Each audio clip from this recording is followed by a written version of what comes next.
بسم اللہ الرحمن الرحیم اعوذ باللہ من الشیطان الرجیم بسم اللہ الرحمن الرحیم عزیز طلباء السلام علیکم ورحمۃ اللہ وبرکاتہ۔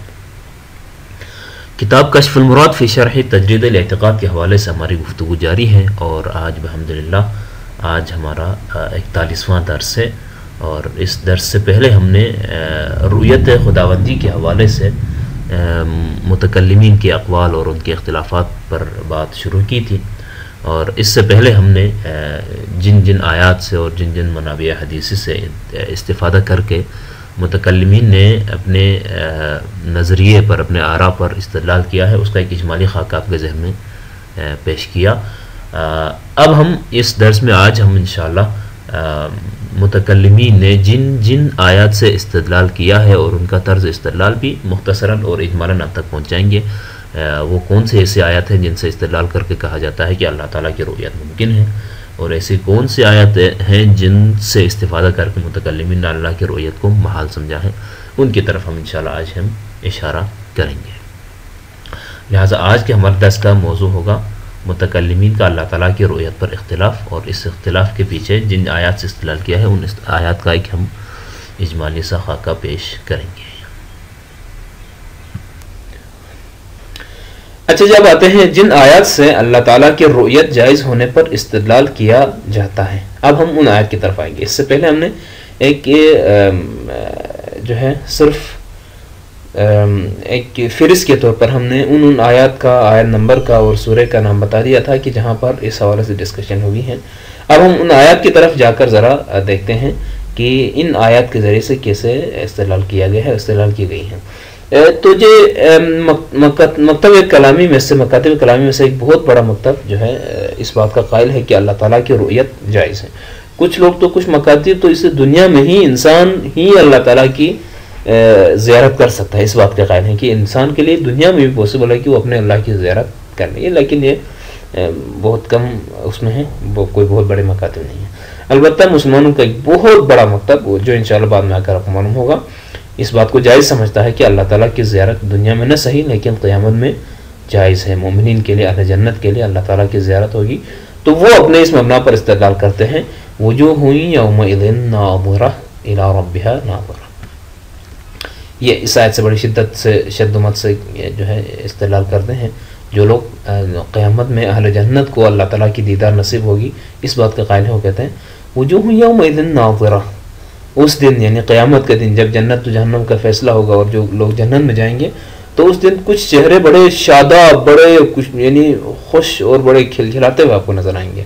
وجوہ یومئذ ناظرہ الی ربہا ناظرہ، وہ اپنے رب کی طرف دیکھ رہے ہوں گے۔ بہت سے چہرے اس روز شاداب ہوں گے، وہ اپنے رب کی طرف دیکھ رہے ہوں گے۔ اس کا مطلب یعنی اس سے استدلال یوں کیا ہے سورہ قیامت کی آیت نمبر 22 اور 23 سے کہ قیامت کے دن جو اہل جنت ہوں گے، جب وہ جنت میں اللہ تعالیٰ کی زیارت کریں گے، اللہ تعالیٰ کا دیدار کریں گے، تو اللہ کو دیکھتے ہوئے ان کے چہرے کھلا رہے ہوں گے، ان کے چہروں میں شادابی ہوگی۔ تو یہ آیت بتا ہمیں یہ رہی ہے کہ الی ربہا ناظرہ یعنی رب کی طرف دیکھ رہی ہوں گی، جو ہے لوگ، وہ چہرے جو ہے اپنے رب کی طرف دیکھ رہے ہوں گے۔ تو اس سے معلوم ہوتا ہے کہ اللہ تعالیٰ کی رؤیت ممکن ہے۔ اسی طرح سورہ مطففین کی آیت کا ہم نے بتایا تھا کہ اس کے ذریعے سے استدلال کیا ہے اللہ تعالیٰ کی رؤیت جائز ہونے پر، اور وہ ہیں کلا انہم عن ربہم یومئذ لمحجوبون۔ یہ اہل جہنم کے حوالے سے، اہل جہنم کے حوالے سے کہا جاتا ہے ہرگز نہیں، یہ لوگ اس روز یہ لوگ یقیناً اپنے رب سے اوٹ میں ہوں گے، یعنی جو لوگ جہنمی ہوں گے، جو لوگ منافق کافر ہیں، تو کلا انہم عن ربہم یومئذ لمحجوبون، اس وقت ان لوگوں کو اللہ تعالیٰ کے درمیان، ان کے اور اللہ کے درمیان حجاب ہوگا، یہ اللہ تعالیٰ سے یعنی اللہ تعالیٰ کی زیارت انہیں نصیب نہیں ہوگی، اللہ تعالیٰ کو یہ لوگ دیکھ نہیں سکیں گے، یعنی ان کے اور اللہ کے درمیان پردہ ہوگا، حجاب ہوگا، یعنی اللہ سے یہ پردے میں ہوں گے، ٹھیک ہے، یعنی ان کے بیچ میں یا ان کے اوپر کوئی ایسا پردہ ہوگا جس کی وجہ سے یہ اللہ کو دیکھ نہیں سکیں گے۔ اس کا مطلب یہ ہے کہ یہ تو نہیں دیکھ سکتے، ان کے درمیان میں پردہ ہیں، لیکن جو اہل ایمان ہے، جو اہل بہشت ہے، ان کے لیے کوئی پردہ نہیں ہے، وہ اللہ تعالیٰ کی زیارت کر سکیں گے۔ اس سے بھی استدلال کیا گیا۔ اسی طرح سورہ مبارکہ نجم کی یہ جو 3 آیات ہیں، سورہ آیت نمبر 11 سے 14 تک، ان آیات سے بھی استدلال کیا جاتا ہے کہ اللہ تعالیٰ کی رؤیت ممکن ہے. ما کذب الفؤاد ما رآ افتمارونہ علی ما یرا وَلَقَدْ رَآهُ نَزْلَةً أُخْرَى عِنْدَ السِّدْرَةِ الْمُنْتَهَى. جو کچھ دل نے دیکھا، جو کچھ آنکھ نے دیکھا، جو کچھ دیکھا اسے دل نے نہیں جھٹلایا. ما کذب الفؤاد، دل نے نہیں جھٹلایا، ما رآ، جو دیکھا تھا. یعنی رسول اکرم صلی اللہ علیہ وآلہ وسلم معراج پر تشریف لے گئے، تو ان آیات کے ذریعے سے استدلال کرنے والوں کا یہ کہنا ہے کہ اللہ تعالیٰ کو دیکھا. یعنی معراج کے سفر میں رسول اکرم صلی اللہ علیہ وآلہ وسلم کو اللہ تعالیٰ کی زیارت نصیب ہوئی، اللہ تعالیٰ نے دیکھا، تو اللہ تعالیٰ کو دیکھا، تو جو کچھ رسول اکرم نے دیکھا تھا اسے رسول کے دل نے نہیں جھٹلایا. یعنی دل بھی ساتھ کہہ رہا تھا ٹھیک ہے، یعنی آنکھ سے بھی دیکھ رہے ہیں اور دل بھی مان رہا ہے. افتمارونہ علی ما یرا، تو کیا جسے انہوں نے دیکھا ہے تم لوگ ان سے جھگڑتے ہو. افتمارونہ علی ما یرا، یعنی رسول اکرم نے جو چیز دیکھا ہے، جو ذات دیکھی ہے، اس کی بارے میں تم رسول اکرم سے جھگڑ رہے ہو، جھٹلا رہے ہو، یا رسول اکرم کو انکار کر رہے ہو. وَلَقَدْ رَآهُ نَزْلَةً أُخْرَى، بتحقیق انہوں نے پھر ایک مرتبہ اسے دیکھ لیا، عند سدرۃ المنتہا، سدرۃ المنتہا کے پاس. یعنی ان آیات سے ڈائریکٹلی یہ جو علماء ہیں جو اللہ تعالیٰ کی رؤیت جائز ہونے کے قائل ہیں، وہ کہتے ہیں کہ ان آیات میں جس رؤیت کی بات کی گئی ہے وہ رؤیت خداوندی ہے. رسول اکرم صلی اللہ علیہ وآلہ وسلم نے اپنے معراج کے سفر میں، اپنے سفر معراج میں اللہ تعالیٰ کو دیکھا، اور جیسا دیکھا دل نے بھی اس کی تصدیق کی. اور ایک دفعہ پھر رسول اکرم صلی اللہ علیہ وآلہ وسلم نے ایک بار پھر اللہ کی دیدار کی، عند سدرۃ المنتہا، سدرۃ المنتہا کے پاس بھی اللہ کی دیدار کی. تو یہ کچھ آیات ہیں جو ہمیں بتا رہی ہیں کہ اللہ تعالیٰ کی رؤیت ممکن ہے، نہ صرف ممکن ہے بلکہ رسول اکرم نے دیکھا ہے معراج کے واقعے میں. اور قیامت کے دن مومن جو آنکھیں ہوں گی، وہ اہل بہشت ہوں گے، وہ اپنی آنکھوں سے اللہ کی طرف دیکھ رہے ہوں گے. اور جو کافر اور اہل جہنم ہیں ان کے بیچ پردہ آیا ہوگا، وہ پردے کے اوٹ میں ہوں گے، انہیں اللہ تعالیٰ کی زیارت نہیں ہوگی. تو ان سب کا کلیکٹیولی ایک معنی یہ بنتا ہے کہ اللہ تعالیٰ کی زیارت ممکن ہے، تبھی تو یہ آیات آئی ہیں. البتہ انہی آیات پر بھی اور دوسرے علماء جنہوں نے رؤیت جائز نہیں قرار دیا، ان کے اوپر اعتراض کیا ہے، یا اس کا معنی یہ نہیں بنتا، ان کے ہم مفہوم الگ ہیں. جیسے کہ مثلا ابھی یہاں پر آخری جو آیت ہے سورۃ النجم کی آیت ہیں، اس میں مفسرین نے مختلف تفسیریں کی ہیں. ایک تفسیر یہ جو ضمیر ہے وَلَقَدْ رَآهُ نَزْلَةً أُخْرَى، یہ جو دیکھا وہ اللہ کی طرف نہیں ہے، وہ جبرائیل امین کی طرف بھی یہ اشارہ ہے. رسول اکرم صلی اللہ علیہ وآلہ وسلم نے جبرائیل امین کو دیکھا تھا وہاں پر. یا اس کے علاوہ جی معراج کے سفر میں رسول اکرم نے بہت ساری چیزیں دیکھی، ان تمام چیزوں کو دل نے بھی قبول کیا. اور جہاں تک یہ وَلَقَدْ رَآهُ نَزْلَةً أُخْرَى ہے، تو اس میں رآہو میں یہ جو جس کو دیکھنے کی بات کی ہے وہ رسول اکرم صلی اللہ علیہ وآلہ وسلم کا حضرت جبرائیل کو دیکھنا مراد لیا ہے بعض مفسرین نے. کیونکہ جب بھی رسول اکرم صلی اللہ علیہ وآلہ وسلم کے پاس حضرت جبرائیل نازل ہوتے تھے تو وہ اپنی اصلی شکل میں نہیں تشریف لاتے تھے، وہ کسی اور شکل میں، مختلف شکل میں آتے تھے. تو یہ اس آیت کا تعلق مفسرین یہ بتاتے ہیں کہ جبرائیل علیہ السلام کو اس کی اپنی شکل میں رسول اکرم صلی اللہ علیہ وآلہ وسلم نے سدرۃ المنتہا کے پاس دیکھا تھا. بہرحال یہ مفسرین کے اقوال ہیں، اور اس کی یقیناً پیچھے بہت ساری آیات اور روایات بھی ہوں گی، یقیناً ہیں، تو انہی کے بیس پر یہ تفاسیر کی گئی ہیں. بہرحال اب تک ہم نے یہ جو کچھ آیات آپ تک پیش کی ہے، یعنی اللہ تعالیٰ کی رؤیت جائز ہونے والوں نے ان آیات سے استدلال کیا ہے. کیسے استدلال کیا ہے وہ انشاءاللہ آپ تھوڑا جان چکے ہیں، مزید انشاءاللہ آپ جانیں گے. اچھا، ایک طرف یہ، اور دوسری طرف اب ہم آتے ہیں جن آیات سے اللہ تعالیٰ کی رؤیت جائز نہ ہونے پر استدلال کیا جاتا ہے.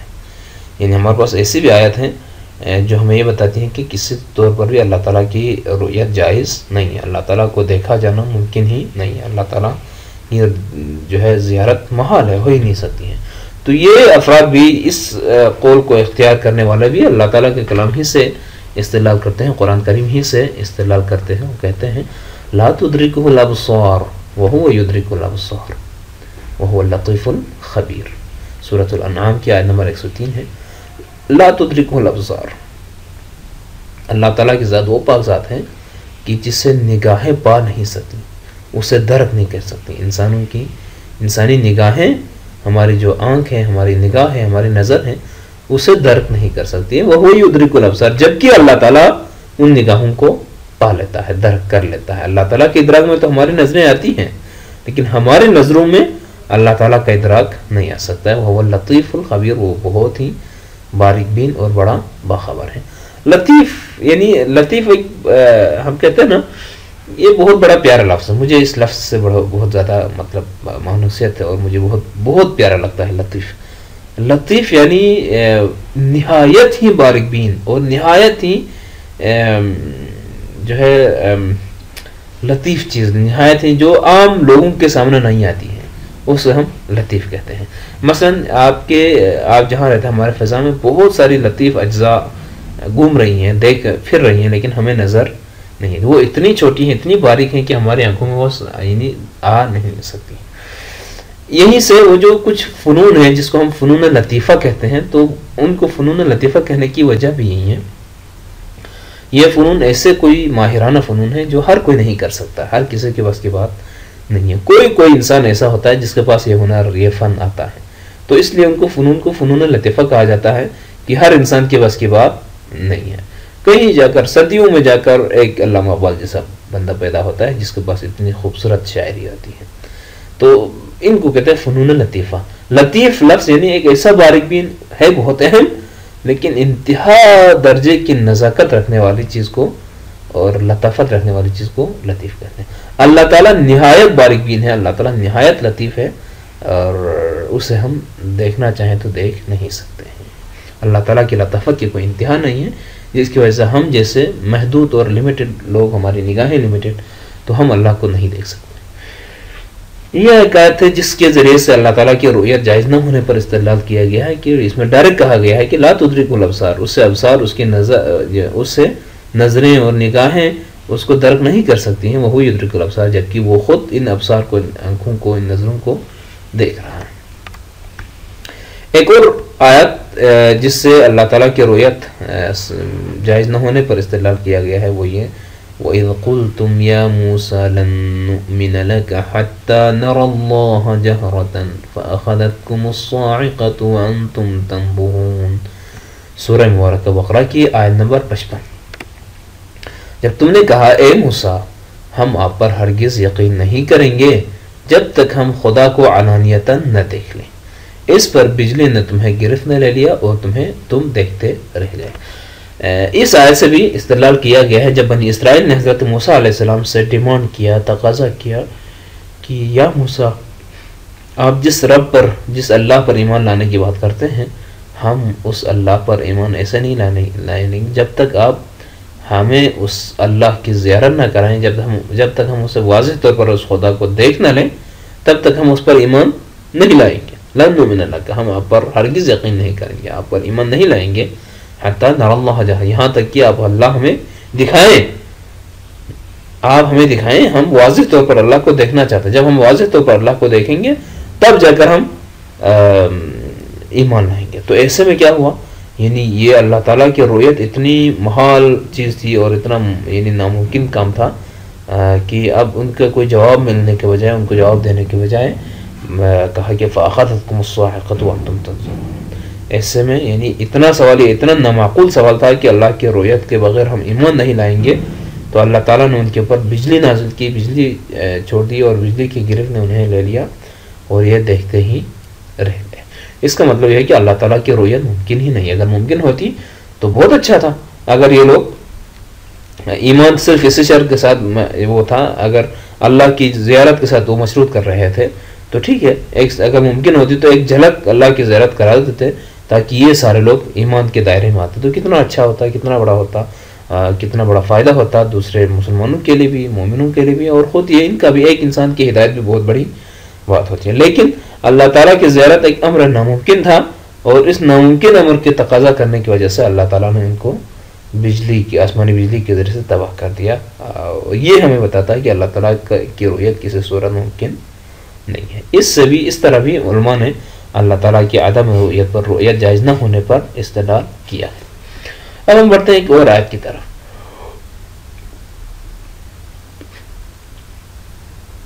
یہ بھی بنی اسرائیل کی کہانی ہے. فقالوا ارنا اللہ جہرۃ فاخذتهم الصاعقۃ بظلمهم. دیکھیں چنانچہ انہوں نے کہا ہمیں علانیہ طور پر اللہ دکھا دو.